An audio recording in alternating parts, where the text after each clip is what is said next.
everybody. It is August 29th. It is Monday. So our gospel, today is the feast day of Saint John the Baptist. And so our gospel day is from Mark chapter 6, verses 17 through 29. So in biblical terms, we would say in a literary way, this is a foreshadowing of what's going to happen to Jesus. So John the Baptist is one who speaks up for what he believes is right. He's speaking against this marriage of Herod with his brother's sister.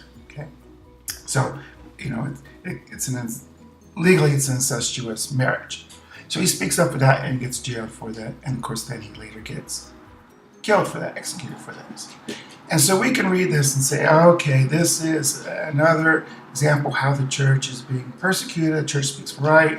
Okay, and yes, you would be correct. But we also have to listen to this in a different way. It's a way that's going to challenge us as individuals. And not to see ourselves necessarily as John the Baptist, but to see ourselves as Herod or the family, those who are doing it. Because, let's face it, we're all that way. We hear something that tweaks our conscience. One, it upsets us because it's against the way that we think it ought to be. And so we go on the attack. And so we verbally attack someone. We demean that other person because, by God, they need to be silenced, not I. And we become, in effect, a Herod. And so it could be anything. I mean, let's look at some of the stuff going around with Colin Kaepernick, or other stuff. We political people, people with opposing views. We come across someone we don't like in their views, and we gotta silence them. That's not the correct thing to do, is it? Right? Again, that's what happened to John the Baptist. That's what happened to Jesus.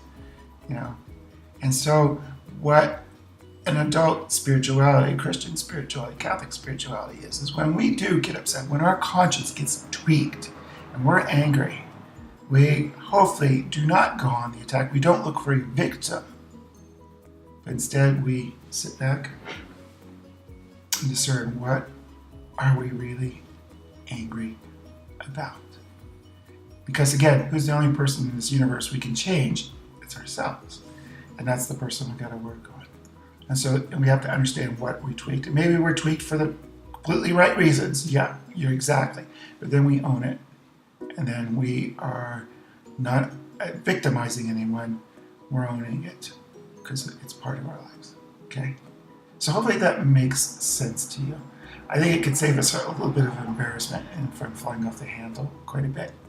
And ideally, it could help a lot in this country as we seem to fly off the handle over some of the, to me, seemingly nonsensical things. That's just me. All right, guys, I will see you back here tomorrow morning. Okay, bye-bye.